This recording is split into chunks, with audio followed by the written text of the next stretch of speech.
Good afternoon, everybody. We're going to start this podcast today with a feel good story, at least feel good to me. We don't want that on there. There we go. There we go. Still trying to get the feel of this Rumble studio, but I've got it. Here's a feel good story. In several states now, you can buy a suppressor for your gun without going through 1,000 different hoops. And let's hear that announcement.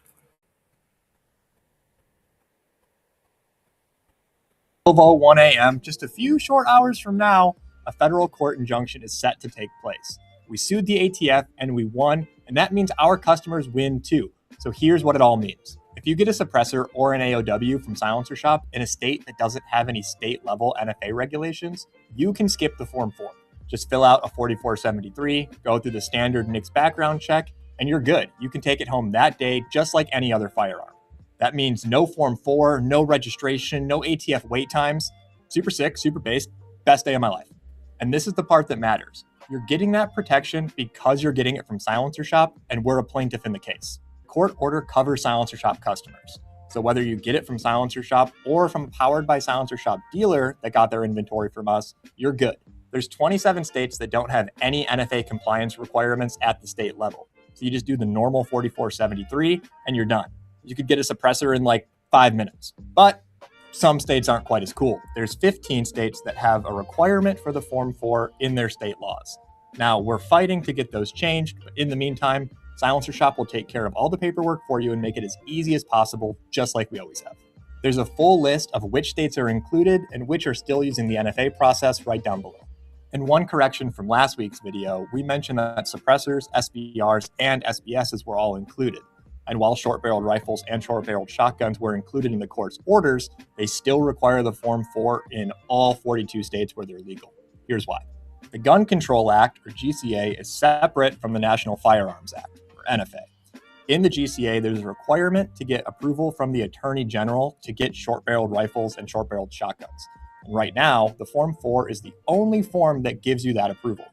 Now we're working on getting a new form added for these specific instances, and we'll keep you updated when that changes. And to be clear, this is a federal court ruling, so this is 100% completely legal. But we always want to shoot you straight, and there is still a chance that the government can appeal. If anything happens or there's changes to these laws, we'll keep you updated. But the good news is, when you get your stuff from Silencer Shop, you're covered by the court's protections while this case proceeds. We were the lead plaintiff on this case, and we got a huge victory, and that's great, but we're not done fighting yet. Now we're starting to work on all of those 15 states that still have some weird state laws to make sure that as many Americans as possible can get access to the things that they want, like suppressors, as fast and as simple as possible. None of this could have been possible without Silencer Shop customers, folks donating to the lawsuit, and our partners like GOA. Well, that's enough of that. Basically, now there are many states, Tennessee's one of them, where you can buy a suppressor without a wait time and without unnecessary paperwork. And they're still going to work on that. So, hey, good thing for working on it. First up today, see if I can.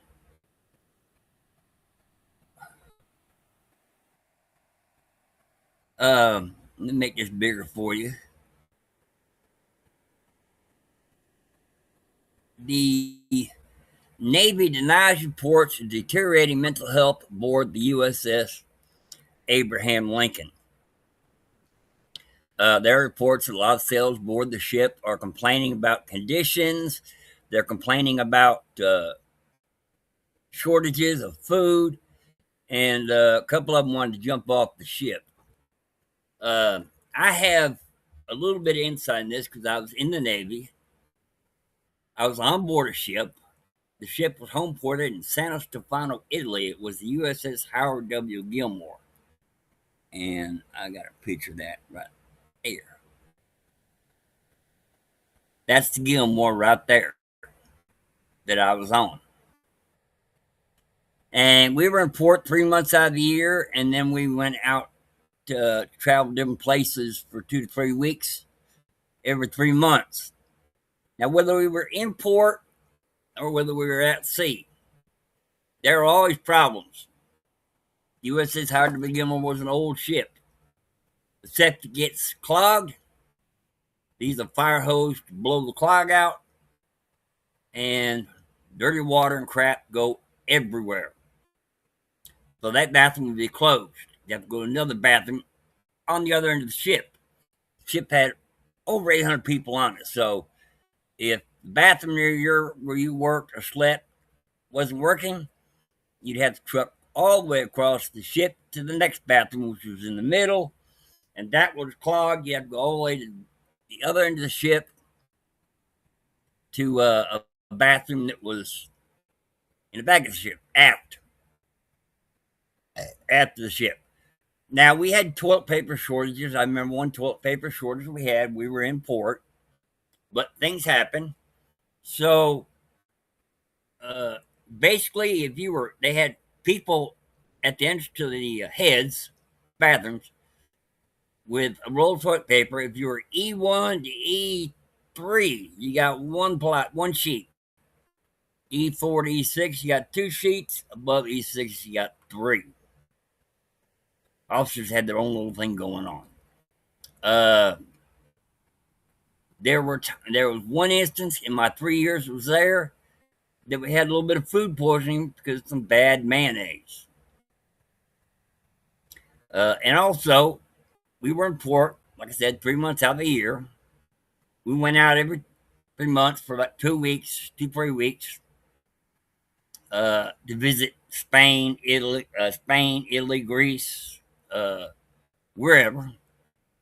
And whenever we got underway, it seemed like a good portion of the ship got seasick.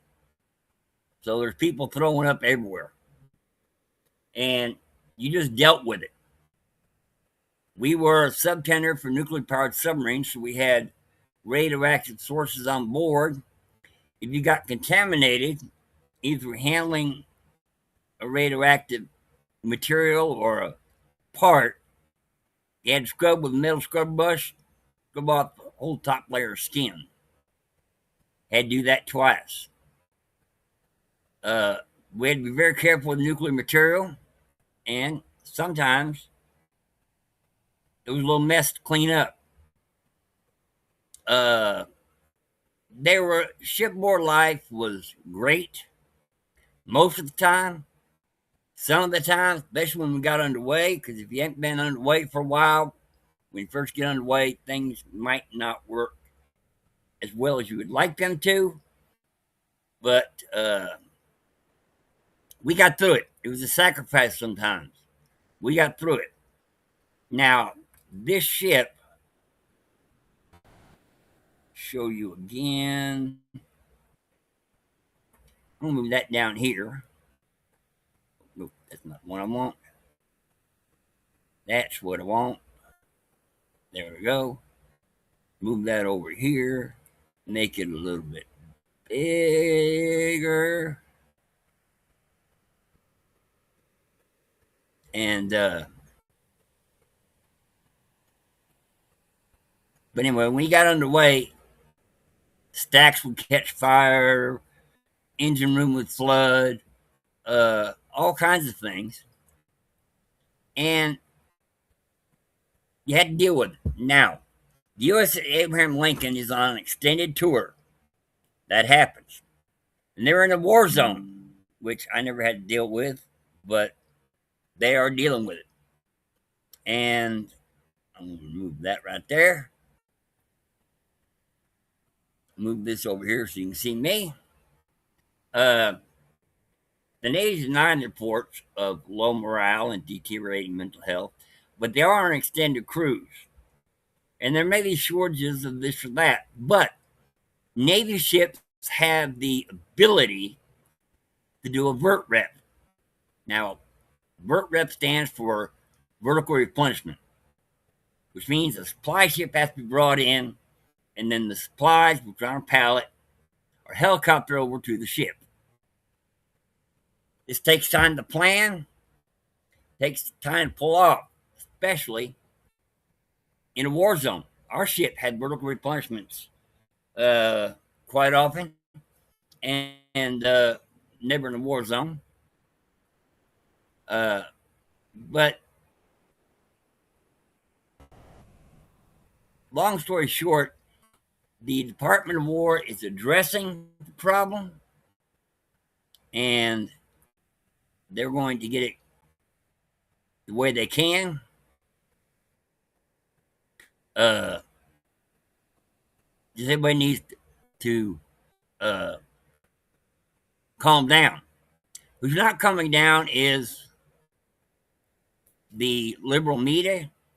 They're eating this thing up because Abraham Lincoln is in a war zone over there in Iran. They don't like the war in Iran. They don't like President Trump. So they're using this to devalue our military. And here's another thing that it does. When you're telling people we have low morale on ships and there's shortages, then you're telling the enemy that we're having to deal with a problem we may not have to deal with on regular deployment. So you're assisting the enemy with propaganda about problems aboard a naval ship. You're devaluing the readiness of our military. You're devaluing these men that are on the ship sacrificing. Yes, they're a long way from home. Yes, it's an extended tour because they're in a war zone. But you signed up for the Navy. You signed up for the military. So you're going to have to expect there's going to be, especially in a war zone, times you have to deal with things. You work through it, you struggle through it, you fight through it, and in the end, it gets solved. But the left-wing media needs to quit devaluating our military and using this as a reason to badmouth the war in Iran and claim that we're not as efficient or proficient as we are, despite any of the problems. So basically, the left-wing media needs to shut up and let our military do the job. And the guys in the military, I know you're a long way from families. You're a long way from friends. And you're in a war zone. And there are all kinds of things you have to deal with. But things will go on. And eventually, hopefully soon, you'll get to come home to your friends and family and have a little bit of shore leave, or they'll leave the war zone, go to France, Spain, Greece, Italy, get to a little R&R time before you come home, and everything will be fine. Everything will be fine. Now, here's the thing. My daughter had it on her Facebook. Let me see if I can't make this bigger for you. These are stickers they're handing out. And you put them on the window of your house, put them on the window of your car. And the sheriff's department knows if it's in a car when they pull you over, if there's an accident. And if it's in your house, the fire department knows there's an occupant with autism.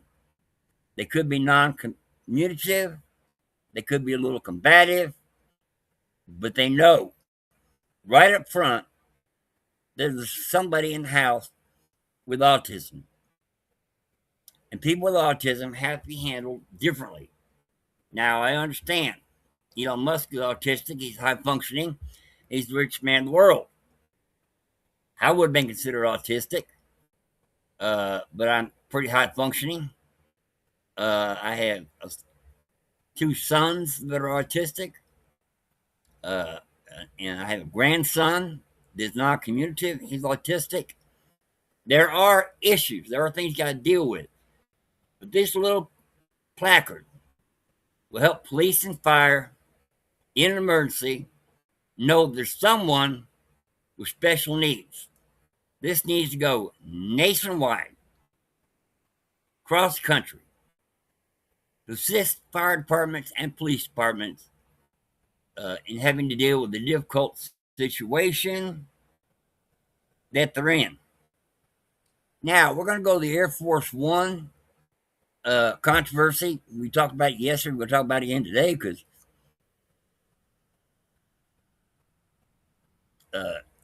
it is one of those things.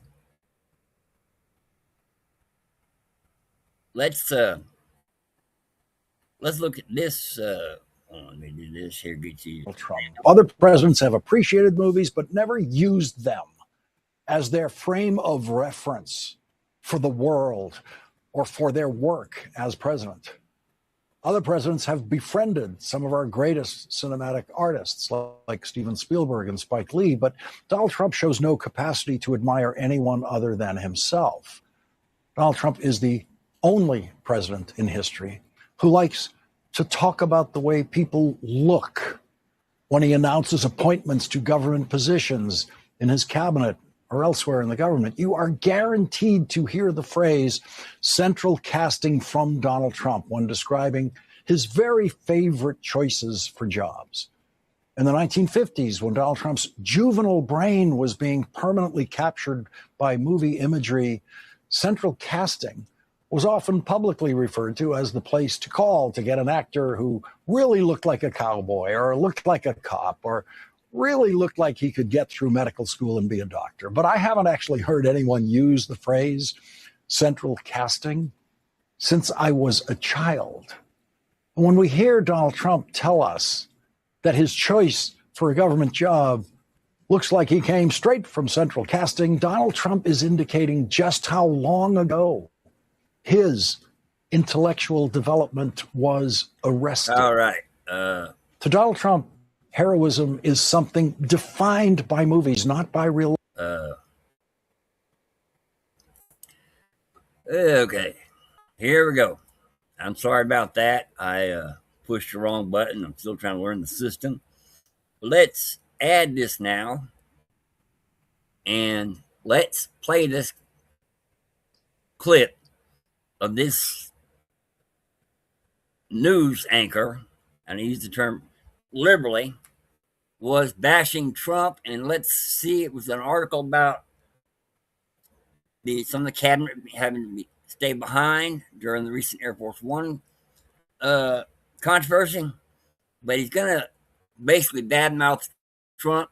Let's now hear that. The United States has been more influenced by movies than Donald Trump. Other presidents have appreciated movies, but never used them as their frame of reference for the world or for their work as president. Other presidents have befriended some of our greatest cinematic artists, like Steven Spielberg and Spike Lee, but Donald Trump shows no capacity to admire anyone other than himself.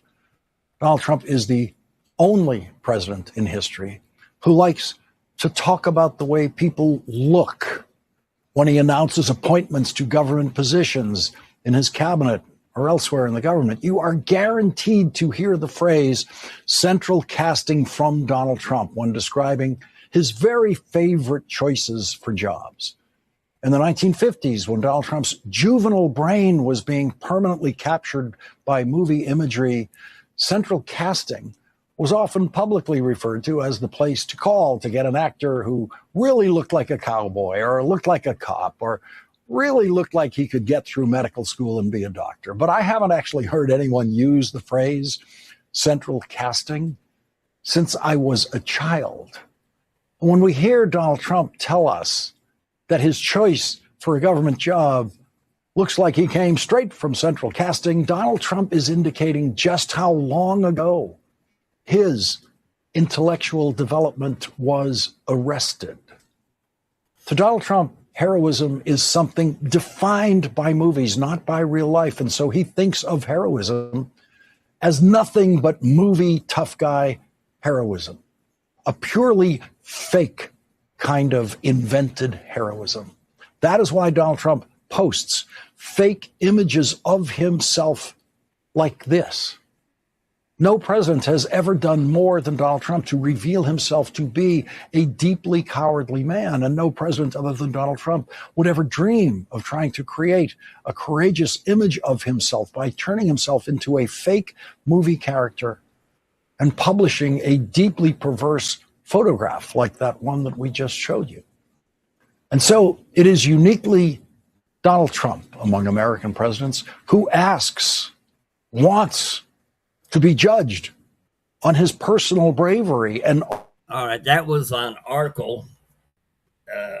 That was followed by an article that Marco Rubio and Scott Bessent were on Air Force One when Trump was snuck away to another plane. Marco Rubio knew what was going to happen, decided to stay on Air Force One. Air Force One had White House staffers and press on it. Now, here's the thing.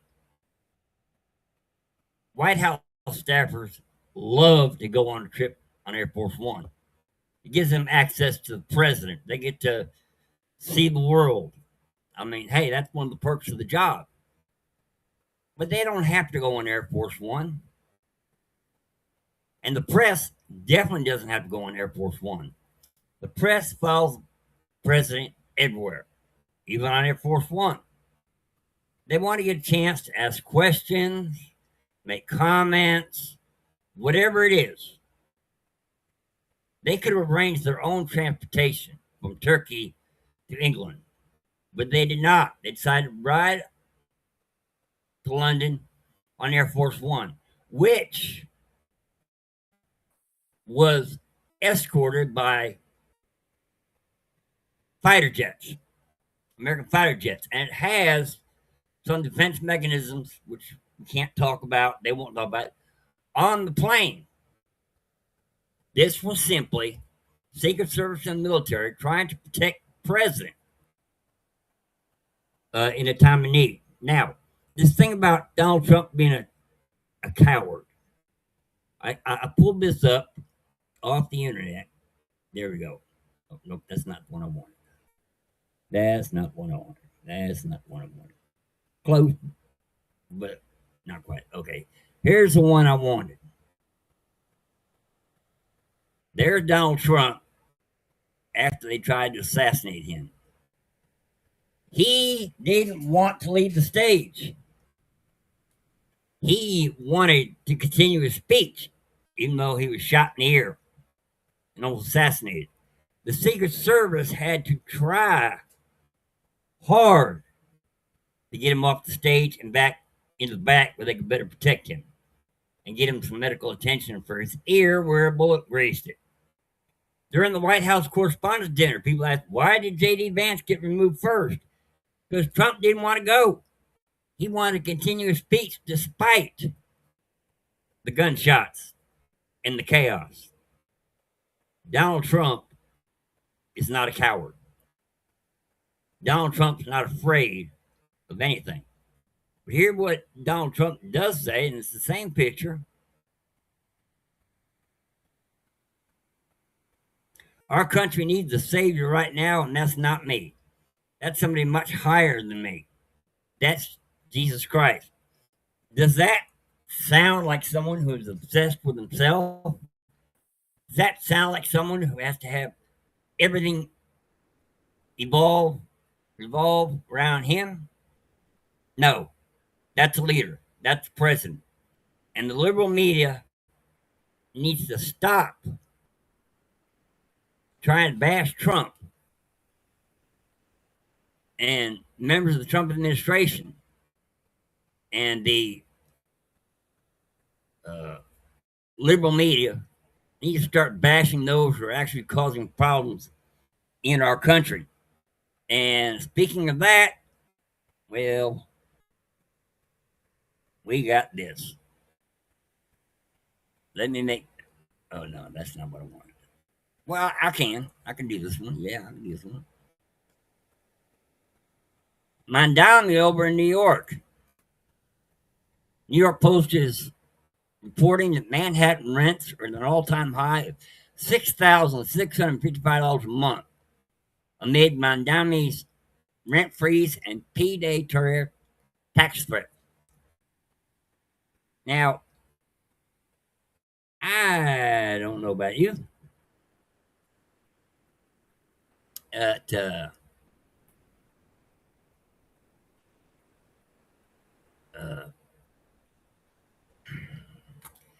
don't know what to tell you.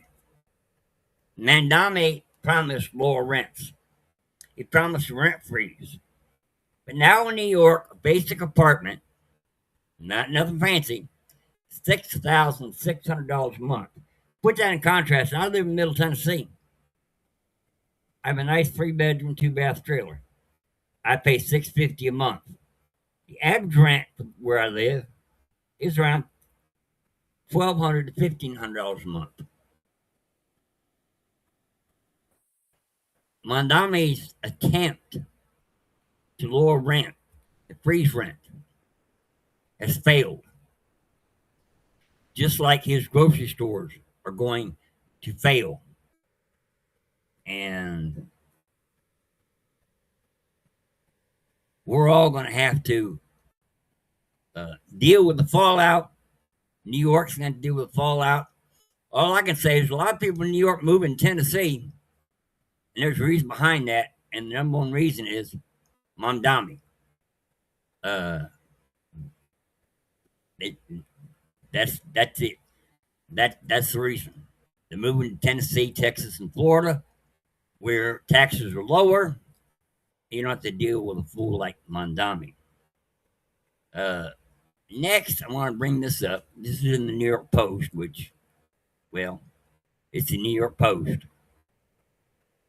Nazi sex money scandal. Southern Poverty Law Center bigwig charged with secretly paying racists, including her lover. And don't we just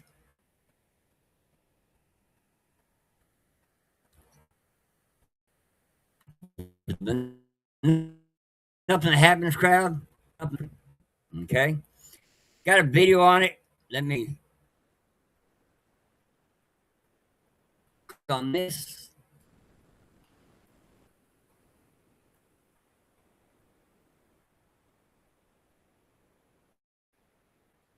Let's click on this. And we're going to turn on the volume. We're going to try to turn on the volume. Hold on. Oh. When you know the New York Post website ain't worth it. I can't get that to work. Oh, here we go. Keep watching. It's not going to work, but there was the Attorney General announcing that basically, take that out right now. Basically, the chief financial officer of the Southern Poverty Law Center was forming fake companies and distributing money to them, who then distributed to the Nazis, one of which was her lover. The SPLC controversy continues to grow, and we continue to have to deal with it. Now, let me take that out. And let me put this up here. And this is about our public education system. A politician needs to say this: if the public school system gives society illiterate children in exchange for $44,000 per student per year, then the entire system should be obliterated and handed to the private sector so we can do something about it. Here is a teacher, Darius Cooks, on Instagram. We have what's called block, and block is where first and second periods are combined for subjects that need it. And so I literally broke down in the middle of class because I'm teaching seniors. These kids are leaving high school and going to college, hopefully, after they finish. We had 2 paragraphs to read, 1 sentence complete to write. I gave them the sentence stems. I basically completed the sentence for them in the model. These are 17 and 18-year-old kids, and they couldn't fill in 4 words. 4 words. I gave them the scenario. We annotated together. I gave them the answers before we even had the problem.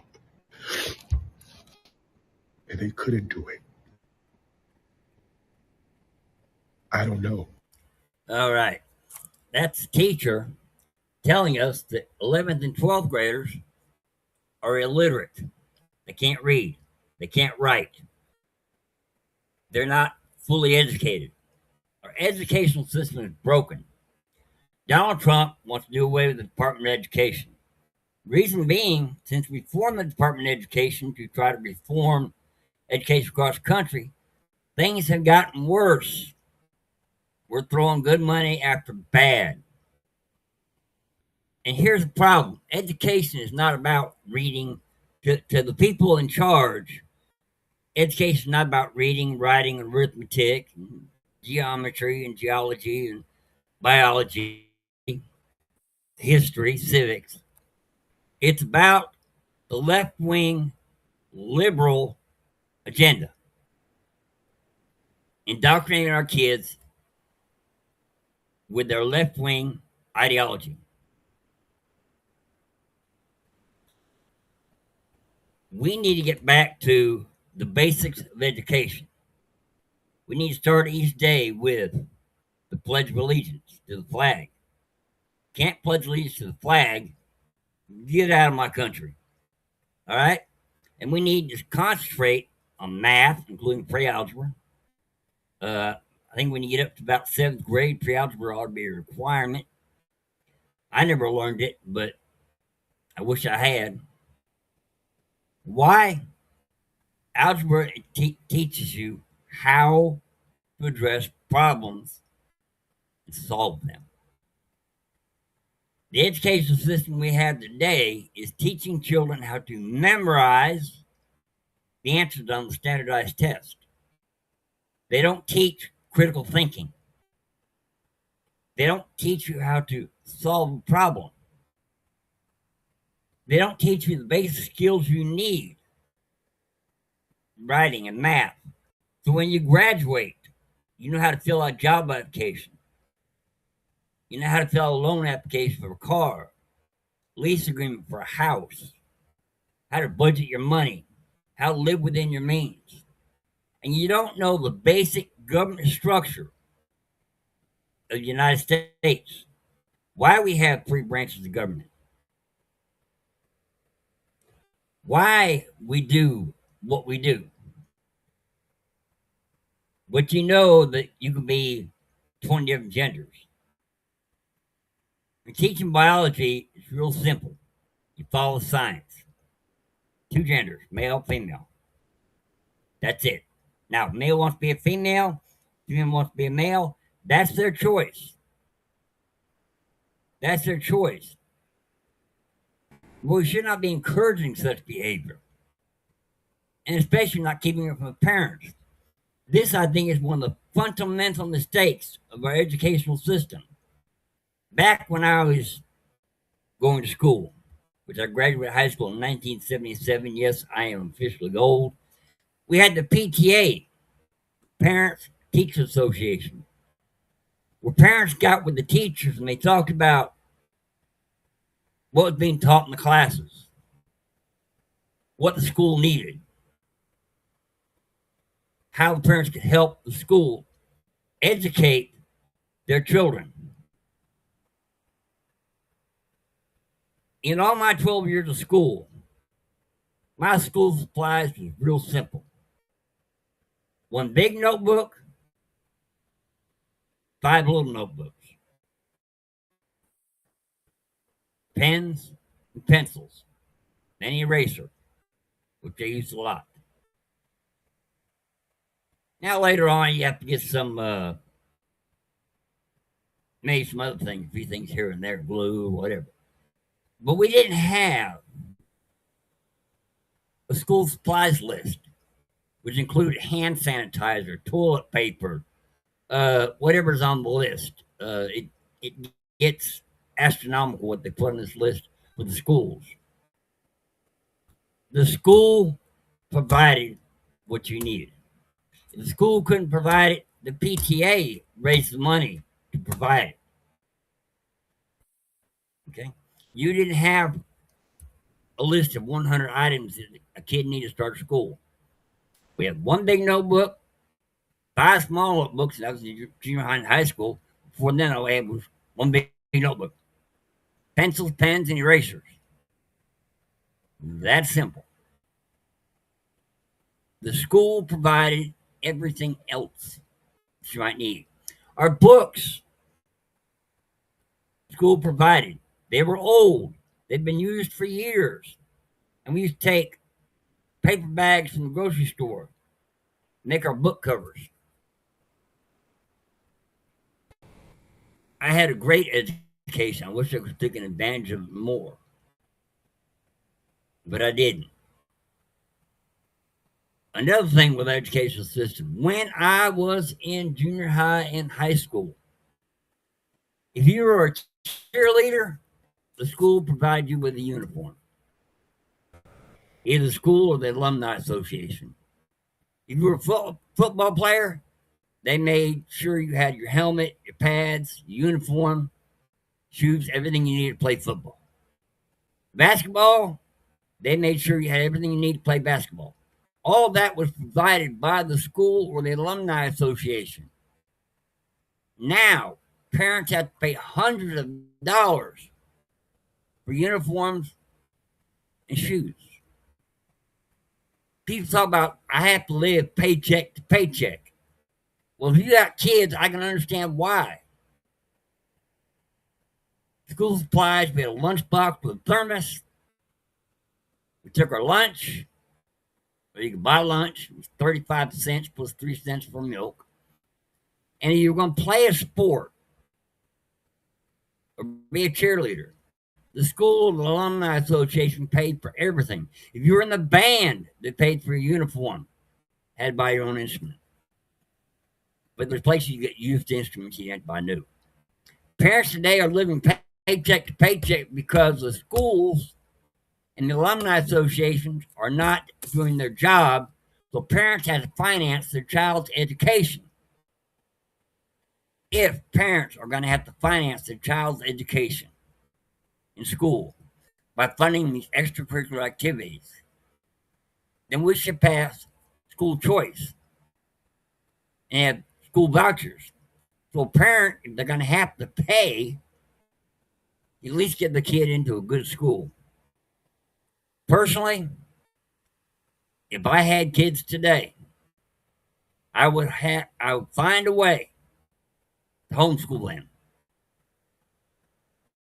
Unless I could afford a private school, and I put them in a private Christian school.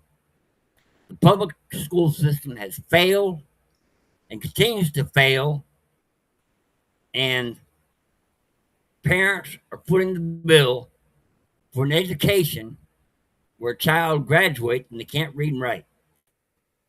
That's ridiculous. All right, I got, see what I got here. Oh, This is a podcast I like. Okay. I've never met Todd Spears personally. I don't know him. I see him on the Graham Allen show. And I saw him when he did the hot seat with Todd Spears. He doesn't do the hot seat anymore, but he does the last word with Todd Spears. If you go over to Rumble and search the last word, his podcast will show up. This is a great man of God, former military, got a theology degree, but he gives you a great word from God that really applies to us today. And so I encourage you to go to rumble.com, search for Todd Spears, and take part in his podcast he does there. I don't know him, never met him, he don't pay me, but I want to pass the word along because I really enjoy the last word of Todd Spears. We also have the meme of the day. Saw this on Facebook, liked it, want to share it with you. This says, "Hey, Iran, America doesn't do drive-bys. We park out front." Hat tip to the bikers code for this meme. And America's back. And America is aggressive. And America will defend its interests. That's a good thing. That's what needs to be done. Now, I tried to throw in a little bit of Bible. Sometimes it works, sometimes it don't. But let me give you a word. Stewardship. Bible talks about stewardship. What that is, we give our tax dollars to the government. It's not their money, it's our money that we give to them. They spend it, such as in education. But they really don't care what they buy with it because it's not their money. It's our money. The government needs to be good stewards of our tax dollars. They need to weed out fraud, waste, and abuse. They need to stop these programs that aren't effective and use our tax dollars wisely. Here's another word for you. Discipline. Not everything Trump does is a crisis. The liberal media needs to use discipline, reporting the story, not just a story. And the third word for today is honor. All our politicians should serve with dignity and honor. All our newscasters, podcasters, influencers should do what they do with honor and dignity. Sadly, today, Bloodstream Media does not serve either with honor or dignity. Many so-called conservative podcasters and liberal podcasters do not do what they do in honor and dignity. It's not about building up, which is what we as Christians should do, build up. It's about tearing down. Tearing down something they don't agree with, tearing down something they don't believe in. If they can't get it done at the ballot box, they get it done through the media they put out and the messages they put out. We do have the midterms coming up. 10, 10, 10. Email 10 people. Post 10 times. And knock on 10 doors. As Republicans, we don't need to say, hey, it's midterm, so we'll probably lose the House, maybe the Senate. We need to get out and vote. We need to keep the House. We need to keep the Senate. and when you keep the ball rolling. That's my podcast for today. God bless you. Have a blessed day. And hey, we'll see you tomorrow at 3 o'clock. All right. I think that's and